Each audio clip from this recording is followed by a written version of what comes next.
हरिओम। जय श्री राम। ज्योतिष में आज हम टॉपिक कर रहे हैं मार्क मार्केस। इस टॉपिक को करने से पहले, क्योंकि हर कुंडली में मार्क मार्केस अलग अलग होते हैं, इसलिए आपको इस बात का पता होना चाहिए कि जो पहली राशि होती है उसे मेष बोलते हैं, इसका स्वामी मंगल होता है। दूसरी राशि वृषभ या वृष बोलते हैं, इसका स्वामी शुक्र होता है। तीसरी राशि मिथुन, उसका स्वामी बुध होता है। जिन ज्योतिष प्रेमियों को ये लिखा हुआ पूरा नहीं पढ़ा जा रहा तो वो अपनी अपनी कॉपी में लिख लेना ताकि उनके लिए याद करना आसान हो। चौथी राशि को कर्क बोलते हैं, उसके स्वामी चंद्र होता है। पांचवी राशि को सिंह बोलते हैं, उसका स्वामी सूर्य होता है। छठी राशि को कन्या बोलते हैं, इसका स्वामी बुध होता है। सातवीं राशि को तुला, इसका स्वामी शुक्र होता है, बहुत अच्छा है। आठवीं राशि को वृश्चिक बोलते हैं, इसका स्वामी मंगल। नौवीं को धनु, स्वामी इसका गुरु, बहुत बढ़िया। 10वीं राशि मकर, स्वामी शनि, बहुत अच्छे। 11वां कुंभ राशि, स्वामी शनि होती है, बहुत बढ़िया। 12वां मीन राशि, स्वामी गुरु। इसको आपको याद हो गई है। अब कुंडली के अंदर अपने क्या ध्यान देना है, जब हम मार्क और मार्केस निकालते हैं, ये पहला घर होता है। चाहे यहाँ संख्या इनमें से 1 से 12 तक में से कोई भी संख्या यहाँ हो सकती है, पर पहला घर यही रहेगा। ये दूसरा घर होता है, तीसरा, चौथा, पांचवा, छठा, सातवां, ये सातवां घर होता है। ये सातवां हाउस फिक्स है ये, ठीक है, ये कभी चेंज नहीं होता बिल्कुल। और ऐसे ही 8वां घर हो गया ये 9वां, 10वां, 11वां, 12वां। अब मैंने यहाँ पर केवल लिखा सेकंड और 7वां को इसलिए लिखा क्योंकि इसका ज़्यादा यूज होने वाला है। अब सबसे पहले तो हम बात करेंगे कि मार्ग ग्रह कौन सा है। मार्ग ग्रह के लिए सबसे पहले आपने ध्यान देना होगा कि ये जो 8वां घर भाव होता है ना, ये आयु का होता है। जिस समय हम इसको हमने किया था या आगे और करेंगे, इनके घरों के बारे में बताया था कि पहले घर में शरीर होता है, ये धन का होता है, ये पराक्रम का होता है, ये सुख का होता है, ये विद्या संतान का होता है, ये शत्रु ऋण रोग आदि का होता है, ये पति पत्नी का होता है और ये उम्र का होता है।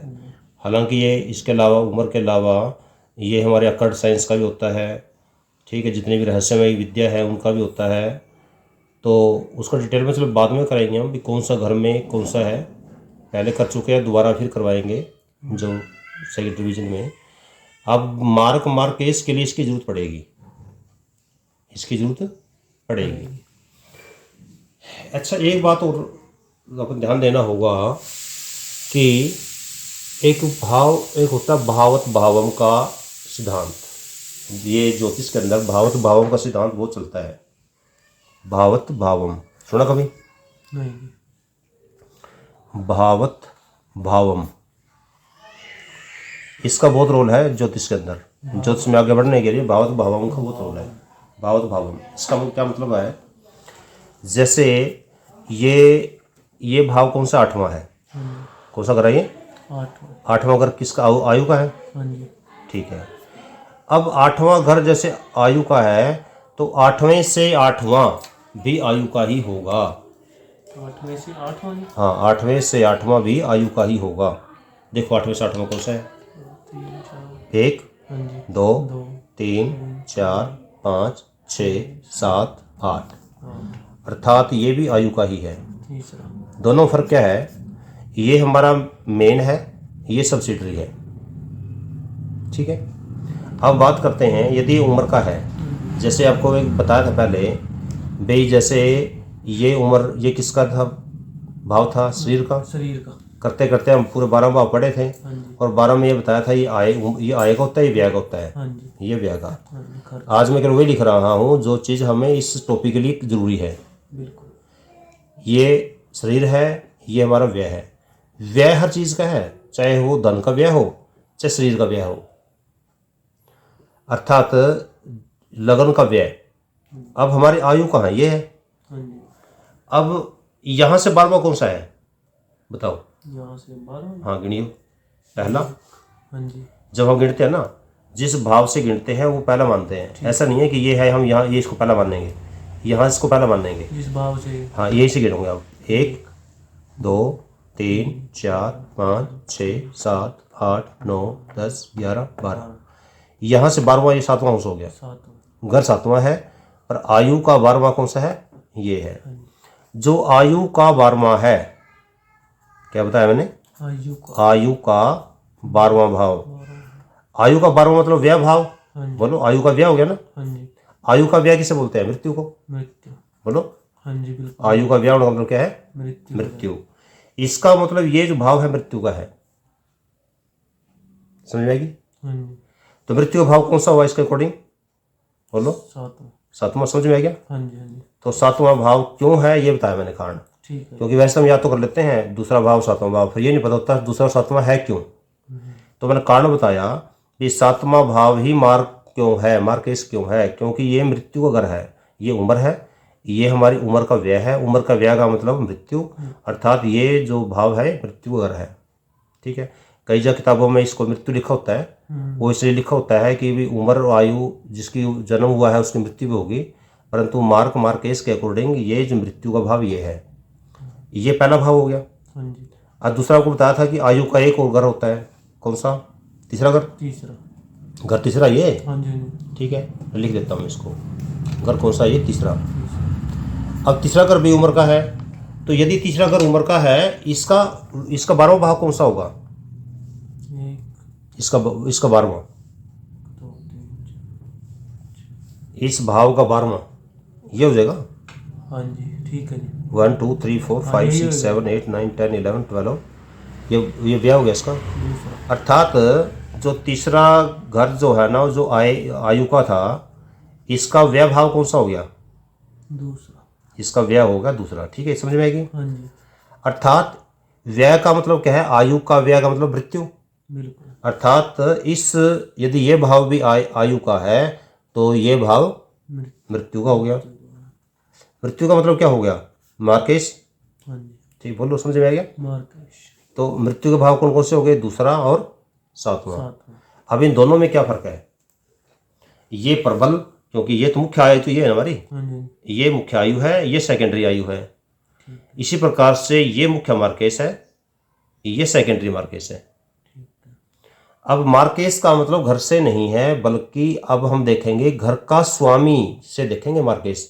मार्क भाव दूसरा 7वां निकल गए, इसे प्रबल मार्ग कौन सा निकला, 7वां। 7वां। प्रबल मार्ग ये क्यों है, क्योंकि मुख्य आयु ये है। मुख्य आयु। हाँ जी ठीक है। ये भावत भावों के सिद्धांत के अनुसार दूसरी आयु ये है। हाँ जी तीसरे। अब इस आयु का व्यय ये घर, इस आयु का व्यय ये घर, मुख्य आयु ये है, इस कारण से मुख्य मार्केश ये हो गया। ये सेकेंडरी आयु है, इस कारण से सेकेंडरी मार्केश हो गया। ठीक है। तो थोड़ा सा हम यदि हम आगे पढ़े इस चीज़ को, तो अब मेरे को ये बताओ, प्रबल मार्ग, क्योंकि इसमें दो बात हो गई ना, हाँ जी। प्रबल मार्ग भाव और इसको मार्ग भाव, मतलब इसको हम सिंपल मार्ग भाव बोलते हैं, इसको प्रबल नहीं बोलते हैं। तो प्रबल मार्ग भाव कौन सा बन गया, 7वां। 7वां। ये समझ में आ गया होगा आपको ये। हाँ जी हाँ जी। और केवल मार्ग भाव दूसरा। दूसरा। ठीक है। यदि हम केवल मार्ग बोले ना, वैसे हम दूसरा 7वां इकट्ठा बोल देते हैं, हाँ जी। वास्तव में ये प्रबल मार्ग होता है। बोलचाल में इसको हम मार्ग, दोनों को मार्ग ही बोल देते हैं, इसको भी इसको भी, पर इनमें से प्रबल ये है, दूसरा ये है। अब इसका ये हमारे को कुंडली देखते हुए इसकी क्या जरूरत पड़ेगी। मार्ग भाव होने का मतलब ये नहीं है कि ये आपको जान से मार देगा, मृत्यु तो टाइम पे होगी। ठीक है। हाँ, इतना होगा कि इसकी दशा में या इसकी दशा में ही होने के ज़्यादा चांस होते हैं। यदि किसी का मतलब मृत्यु वैसे होगी, किसी एक्सीडेंट वगैरह में होगी, अकाल मृत्यु होगी, वो तो अलग चीज़ है। अकाल मृत्यु तो एक अलग विषय होता है। जो हमारी उम्र पूरी लेके ही इंसान मरता है या कोई भी जीव मरता है, तो मार्ग या तो प्रबल मार्केश की दशा चलेगी उस टाइम, या सेकेंडरी मार्केश की दशा चलेगी। दोनों में से किसी एक दशा पक्की चलेगी। दशा हो, अंतरदशा हो, परंतरदशा हो, प्राण दशा हो या सूक्ष्म दशा हो, इन 5 दशाओं में से इस ग्रह का कोई न कोई संबंध पक्का मिलेगा। ये तो हो गया मृत्यु के टाइम का। परंतु इन मार्ग का मतलब केवल मृत्यु से ही नहीं है। मार्ग का मतलब यहाँ पर इस बात से है कि जब इन 7वें और दूसरे भाव क्या स्वामी की दशा आएगी ना, यहाँ पर ज़्यादा अड़चने भी आएंगी, जीवन में बीमारियाँ आएंगी, ये फिर चोट का भी चोट फेट भी हो सकती है। बिल्कुल, एक्सीडेंट वगैरह। चोट फेट एक्सीडेंट के चांस पूरे होते हैं। हाँ जी। ठीक है, तो कहने का मतलब ये है कि ये इनकी जो दशाएं होती हैं वो मारने वाला काम करती हैं। जैसे बीमार इतना ज़्यादा हो गया, बीमार भी मृत्यु तुल्य। कहते मृत्यु तुल्य कष्ट आए, हाँ जी। तो मार्केश में मृत्यु तुल्य कष्ट आते हैं। जिसके अच्छे कर्म हैं तो अच्छी किस्मत है तो वो बच भी सकता है, पर मृत्यु के समय में इनका रोल ये रहेगा कि कोई इनकी दशा, कोई 500 दशाओं में से कोई ना कोई दशा इनकी इसकी या इसकी मिलेगी। जो अकाल मृत्यु होती है उसमें इनकी दशा हो भी सकती है, नहीं भी, चांस पूरे होते हैं। वैसे तो अकाल मृत्यु में भी चांस होते हैं पूरे, हाँ जी। क्योंकि जब एक्सीडेंट होता है, एक्सीडेंट भी में भी इन्हीं का कोई इनको प्रभाव मिलता ही मिलता है। 500 दशाओं में से इनका प्रभाव पक्का मिलेगा, चाहे एक प्रभाव हो या दो हो। बिल्कुल। ठीक है, तो अब ये तो हो गया हमारा एक सिद्धांत, हाँ जी। भाई हम मार्केस को कैसे निकालते हैं। अब हम करेंगे मार्केस को निकालने के लिए कुंडलियों के संबंध में। ठीक है, हाँ जी। कुंडलियों के संबंध में यदि मैं कुंडलियों की बात करूं तो जैसे मेष लग्न कुंडली है, अब हम कुंडली बनाएंगे 3-4 प्रैक्टिस के लिए। उसको घर जाके आपने प्रैक्टिस करनी खुद, और इनके हर लग्न की कुंडलियों के मार्क और मार्केस आपने निकालने हैं। बिल्कुल। ठीक है, हाँ जी। अब मैं केवल प्रैक्टिस कर रहा हूँ। जैसे मैं ले रहा हूँ किसकी कुंडली, मेष लग्न की कुंडली। मेष लग्न। 1 2 3 4 5 6 7 8 9 10 11 और 12। इसमें ग्रह कोई भी कहीं बैठा हो, ग्रह कौन सा कहाँ बैठा हो उसका कोई संबंध नहीं है, हाँ जी। क्योंकि मार्क और मार्केश जब हम निकालते हैं वो केवल इसके स्वामियों के से देखते हैं। इसके अंदर कौन सा ग्रह कहाँ बैठा हो कोई रोल नहीं है। जैसे आपको बताया था ये मेष लग्न की कुंडली होगी। हाँ जी। ठीक है, अब मेष लग्न में मार्केश कौन कौन से हैं, दोनों मार्केश बताओ, प्रबल मार्केश भी और सिंपल मार्केश भी। मेष लग्न में हाँ, तो हो गया जी 7वां, ये बस एक बात तो याद रखना आपने, 7 और चाहे कुंडली कोई सी भी हो, सभी का मार्ग भाव ये 2 ही होते हैं। हाँ जी 7 और 2। ठीक है, मार्ग भाव 2 ही। 2 ही होंगे, ये और ये। हाँ जी। ये प्रबल मार्ग होता है, ये मार्ग होता है। मार्क। हाँ जी। ठीक है, अब इसमें ये देखो आपने 2 माने यहाँ देख लिया, चाहे अगर मंगल बैठा हो शनि बैठा हो उसका कोई संबंध नहीं है, हाँ जी। राशि का है। राशि का है। यहाँ 2 लिखा है, हाँ जी। अब 2 का स्वामी, शुक्र। 2 राशि कौन सी होती है, वृषभ राशि, वृषभ। इसका स्वामी कौन होता है, शुक्र। शुक्र। अब यहाँ 7 है, हाँ जी। 7 राशि कौन सी है, तुला। तुला, स्वामी कौन है, शुक्र। शुक्र। अर्थात मेष राशि के दोनों मार्केश शुक्र ही हैं, शुक्र। अर्थात इसका तो प्रबल मार्केश भी शुक्र है हाँ जी। और मार्केश भी शुक्र है। अर्थात जब जब शुक्र की दशा आएगी मेष लग्न के जातकों पर, उस समय उसको मृत्यु तुल्य कष्ट मिलेंगे, बीमारियां ज़्यादा आएंगी। जैसे आपने कुंडली देखते हो आप, हाँ जी। और कुंडली देखते हुए आप, जैसे उदाहरण के लिए मेष लग्न की कुंडली है और आपको देखा कि शुक्र की दशा आई हुई है, हाँ जी। उसको आप सचेत कर दो पहले ही कि भाई जब तक शुक्र की दशा रहेगी जब तक आपको दिक्कत रहेगी, बीमारियां आ सकती हैं, कष्ट हो सकते हैं, एक्सीडेंट वगैरह के चांसेस है, संभल के चलो। बिल्कुल। ठीक है, अपना खान पान ठीक रखो, डेली प्राणायाम वगैरह करो, ताकि ये जो इनका प्रभाव हो कम से कम हो। ठीक है, इसमें ग्रह कौन हो सकता है, जैसे मान लो मैं लिख रहा हूँ उदाहरण के लिए, यदि यहाँ पर सूर्य लिखा हो, ठीक है, यहाँ चंद्र लिखा हो, यहाँ मंगल लिखा हो, यहाँ बुध लिखा हो, यहाँ गुरु लिखा हो, यहाँ शनि लिखा हो, यहाँ शुक्र लिखा हो, यहाँ राहु हो और यहाँ केतु हो। ठीक है, ये हो गया। अब इस कुंडली में आप ये नहीं देखोगे कि यहाँ पर 2 दूसरे घर में चंद्र है तो चंद्र मार्केश है, इस घर में गुरु है तो गुरु मार्केश है, ऐसा नहीं है। आपने ग्रह नहीं देखने, राशि देखनी। ग्रह की राशि देखनी है, फिर बाद में राशियों के स्वामी देखने हैं। पहले राशि देखनी है फिर राशि के स्वामी। इसमें कौन सा ग्रह बैठा है उसका कोई संबंध नहीं है मार्केश से। ठीक है, इसका कोई प्रभाव नहीं। इसका मार्ग भाव में कोई प्रभाव नहीं है। कुंडली में प्रभाव पड़ता है, हाँ जी। पर मार्केश निकालने में इसका कोई प्रभाव नहीं है। मान ले हम एक कुंडली 1-2 प्रैक्टिस के लिए बना रहे हैं, जो लोग वीडियो देख रहे हैं वो भी थोड़ी अपनी प्रैक्टिस के लिए कुंडलियाँ बनाएं ताकि उनको पक्का हो जाए। सीखेंगे तभी जो प्रैक्टिस करेंगे। ये कुंडली हमने बनाई है, इसको मैं मेष लगन में बदल रहा हूँ, वृषभ लगन में, वृषभ लगन बदल रहा हूँ 2 3, क्योंकि वृषभ लगन में यहाँ 2 संख्या लिखी मिलेगी, हालांकि घर पहले यही है। 2 3 4 5 6 7 8 9 10 11 12 1। अब यहाँ पर ग्रह कोई भी कहीं भी हो सकता है, मान लो इन्हीं को बढ़ा लेते हैं। अब मान लो यहाँ पर सूर्य हो, यहाँ पर चंद्र हो, या कुछ बदल दें, यहाँ मंगल हो, ठीक है। यहाँ पर हम बुध ले लें, यहाँ पर हम शनि ले लें, यहाँ पर गुरु ले लें, यहाँ पर शुक्र ले लें, यहाँ राहु केतु ले लें, ठीक है। और यहाँ पर कोई ग्रह नहीं है। अब यहाँ इस कुंडली में कौन सी कुंडली है ये? किस लगन कुंडली है? वृषभ लगन कुंडली है ये। वृषभ लगन कुंडली में हमें निकालने हैं मार्केश। क्या निकालने हैं? मार्केश या मार्ग भाव। अब आपको बताया था मार्ग भाव 2 ही होते हैं, एक प्रबल मार्ग, एक मार्ग। तो इस कुंडली में मार्ग भाव कौन सा है? एक तो 7वां आ रही है, दूसरा। मार्ग भाव तो यही रहेंगे आपके, चाहे कोई सी कुंडली भी हो, पर मार्केश अलग अलग रहेंगे सबके, भाव यही रहेंगे, मार्केश अलग, क्योंकि यहाँ पर राशि बदल गई है। यहाँ राशि क्या थी? 2 थी, यहाँ राशि क्या है? 3 है। यहाँ चंद्र बैठा था, यहाँ चंद्र बैठा भले ही, तो 3 का इस चंद्रमा का कोई संबंध नहीं है। अब आपने ये देखना है 3 का स्वामी कौन है, और यहाँ क्या राशि है? 8 का स्वामी कौन है। अब सबसे पहले आपको राशियों की संख्या पता होनी चाहिए। भाई तीसरी राशि जो है ना, किसका नाम क्या है? मिथुन नाम है इसका। इस राशि का नाम क्या है? वृश्चिक है, ठीक है, ये आपको पता हो गया। अगला स्टेप है ज्योतिष सीखने में कि मिथुन का स्वामी कौन है? बुध हो गया। और वृश्चिक का स्वामी कौन है? मंगल। तो यहाँ जैसे इसमें दोनों शुक्र थे, इसमें दोनों अलग अलग हो गए, ठीक है। अब दोनों अलग अलग हैं, इसका मतलब है मार्केश इसके 2 है। कौन कौन से? मंगल और बुध। अब यहाँ पर क्या है, इसमें प्रबल मार्केश कौन है?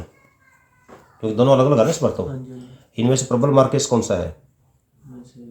ये भाव देखो, इस भाव का स्वामी कौन है? इसमें शनि बैठा है, इसका कोई संबंध नहीं है, अर्थात ये प्रबल मार्केश है, ये मार्केश है। ये कौन सा है? प्रबल मार्केश, और ये मार्केश।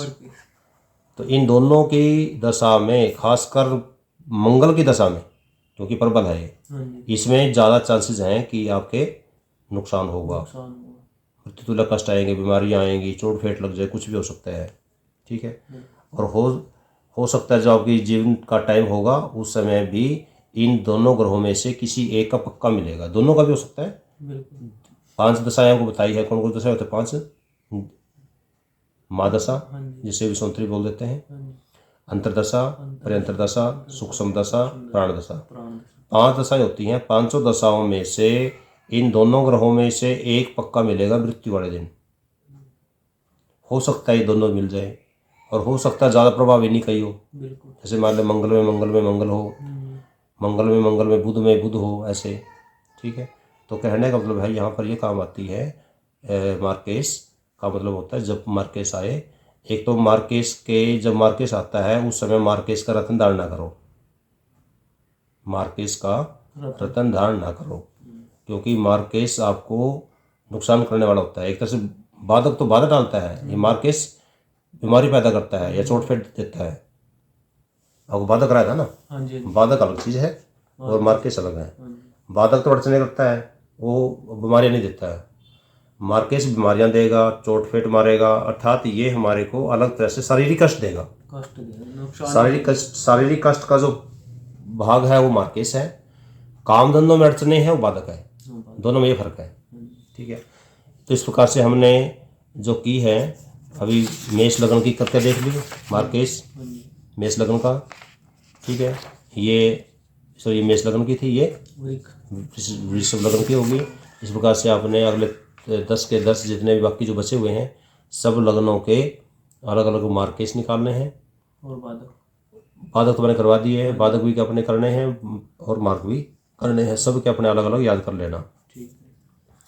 तो आज की वीडियो में इतना ही।